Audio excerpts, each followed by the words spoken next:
Yumuşaq pambıq kimi cemli bulkanın hazırlanmasını bölüşürəm. Qaba əlavə olunur. Su, süd, duru yağ, şəkər tozu, yumurta, vanilin, duz, maya əlavə edib qarışdırılır.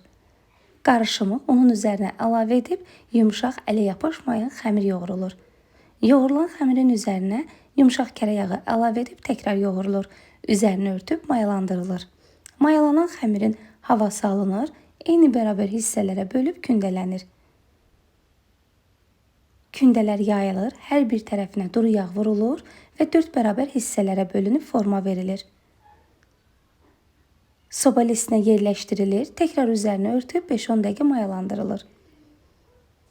Üzərinə yumurta, duru yağ, süd qarışımı əlavə olunur. Orta hissəsinə cem əlavə olunur və kənarlarına şəkər tozu sərpib əvvəldən qızdırdığımız sobada bişirilir.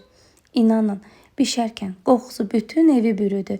Mütləq sizlər də hazırlayın, bəhbəhlə nuş edin. Videonu görənlər mütləq yaddaşa alın, yaxınlarınızla bölüşməyi və yorumlarınızı yazmağı isə unutmayın. Səhifəni takip etməyənlər, səhifəni takip alın, yeni videolardan sizlər də xəbərdar olmuş olun. Hələlik!